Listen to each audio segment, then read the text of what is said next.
Today I'm going to tell you some tips and tricks that I've learned along the years to getting more food out of the garden space that I have.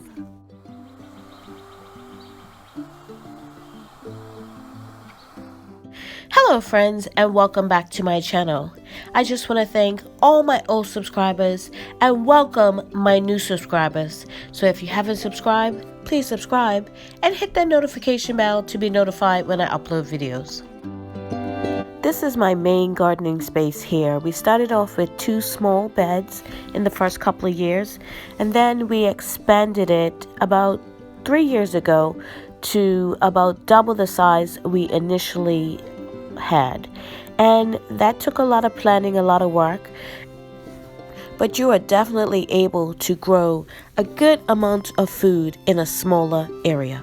And this other area, which we lovingly call our driveway garden, is my other growing space. Not a lot of space, but we do get a lot in there. Let's get on to the tips and tricks. So you want to clean and sanitize any containers you're using from the previous year. Even though I washed mine up before I put them away for the year, you can see how dirty they got while I store them for the winter. So in November, I started thinking about my garden for the next year, start planning what seeds I want to plant, and making a list of seeds I have and seeds I need to order. Because in December, my catalog started to come in, and I want to make sure I have everything ready to go for the start of the new gardening season. So once I have all my seeds in hand, a great gardener once told me, because I had an issue with germination, was to put them in the freezer. Now, I store mine in the freezer. If you don't have the space to store them in the freezer, then just put them in the freezer for a couple of days before you're ready to germinate them. And that's what I do. And for germination, I germinate about 95% of the seeds I grow. Now, to germinate them, I just used a little bit of peroxide and these plastic cups. Maybe a cap full of peroxide to about a cup of water. And that's basically it. Now, I'll soak those in there for 24 hours, and then I'll take that water off and just use regular pure water, nothing added to it. But the peroxide just helps to break down that outer hard, especially on things like corn. And it helps with the germination rate of your seeds. And that was another tip that I got from somebody.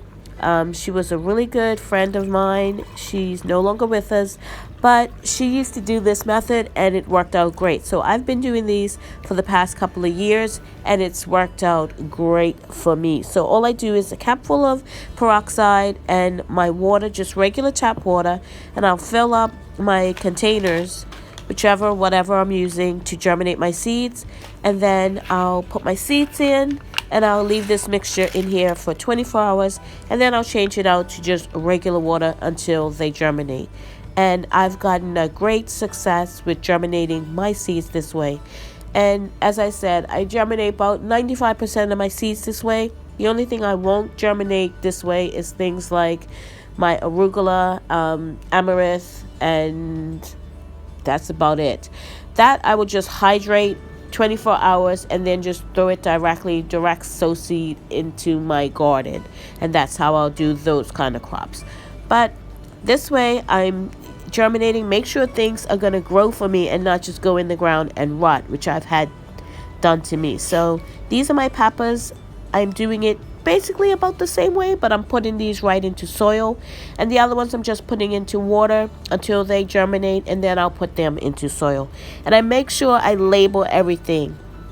You see I have my labels underneath because I will forget what these things are, and a lot of things look the same, say peppers and all that look the same depending on variety, but all in all they will germinate wonderfully in this mix. So the next thing is to pay attention to the back of your seed packets. They will help with placement. Like, see, this one says plant in full sun. It tells you when to sow them, how long your germination to take, when to put them outside, everything you possibly need to know about these seeds. Using a basic calendar, you can record when you germinated your seeds, when you need to put them outside, everything about your seeds in one place. Using the right medium for your seed starting. Now, this can take on any form, anything you can get your hands on to start your seeds in. They need that extra boost. I use Epsom salt in my garden. It helps promote root growth and it leads to a stronger, healthier plant. The one with the lavender, I actually sprinkle it around the outside, the perimeter of my garden. It just helps keep out pests. Next is fertilizing your plants once you get them in your garden. Having a good fertilizer is important to growth. Now, I use a couple of different ones that I mix that I've gotten online and at my local big box store, but you can do this for free. I've shown you how to get a good fertilizer using free manure that you might find on Craigslist, leaves, whatever the case may be. So the fertilizer I got online actually instructs me to add Epsom salt to the mix as well as fertilizer from the big box store, and it just helps enhance and increase the efficiency of it. So this next tip I got was from an old-time farmer about growing tomatoes more successfully. Now, tomatoes like to be planted deep, number one, and they don't like a lot of leaves to begin with. So say they have 8 or so leaves on them and you want to plant them, take off at least 4 or so. Leave about 4 leaves at the very top and plant them deep. Now, planting them in an area with some dry milk powder will also help blossom and rot. You must do this before planting them. You can't do it afterwards, it won't work. Also, dropping an egg in the hole before you actually put the plant down in it is going to help produce more tomatoes on that plant. Now, I use egg water. This is what you're seeing here. Or when I first did this, I actually just took about 6 eggs, crushed them, shell and all, mixed it up to a sort of concoction, and then put a little bit into each hole and spread it out that way. This was one of my last harvests of green tomatoes last season, which is no biggie because we make green salsa verde with it, which is just awesome. So if you don't have a lot of space, think about going vertical. I found these planters at the Dollar Tree and they are easy to go vertical with. So think up and not out. So we have a lot of area above and not wide. So if you have a patio or if you have a sunny window even, just some little space that you're trying to get a garden in, you can definitely do these. This I found at the Dollar Tree as well. It's a stackable one. And these are some versions that you can find online that if you don't have a lot of space, you can go vertical. As well as think about pellets, using free pellets to make your garden. And these are a nice vertical option as well. The possibilities are endless growing this way. So if you only have a sunny window to work with, put about 3 to 5 herbs in one box and then put like a salad mix in the other one. You can do lettuce, tomato, cucumbers, onions, all in the same box. Think variety in this case. So now that you had a successful gardening season, how are you going to preserve them? There are so many ways to do this. You can can them. You can eat them fresh, first and foremost. You can can them. You can dehydrate them. You have so many different options of preserving your food for the coming months, weeks, years even.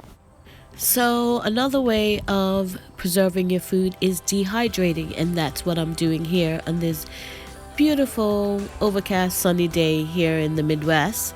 And I just wanted to show you my garden. This is from obviously last year, 2021. It's September, around the end of September, almost October, and a lot of stuff has been harvested out of the garden. But as you can see, I still have quite a bit left. Those are some green tomatoes and peppers and all sorts of things still left here in the garden. So you too can grow quite a bit of food in less or little space. So you just need a little bit of planning, a little bit of forethought, what you want to plant, what you want to grow, and you too can do this. We harvested out of here. This is not tomato, potatoes, everything was pretty much done except for peppers and tomatoes at this point. And I was trying to wait and hold off and see if some more will ripen. Not that it's a hardship, because I'll just make green salsa verde out of the what is left, and the blush ones I'll probably just do as a diced tomato. But that's my garden 2021, what was left of it in September, October area before our first hard frost came and I had to get everything out of there. So make this year the year you start a garden, expand the one you have, or just plant something. Every year I try to plant a new variety. Some years it works out, some years it doesn't. But I keep trying, and I have had great success. I've learned a lot, and I'm sure you can too.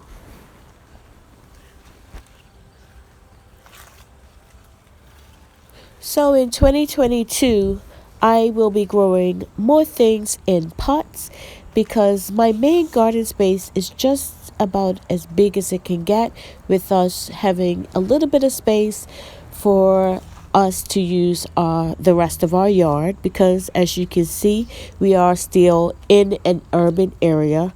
But I am going to maximize the space I do have with some baskets, some more pots, and a couple of more of the big planters, if you remember those black ones that I showed earlier, a couple more of those, and I'm going to maximize the space I do have.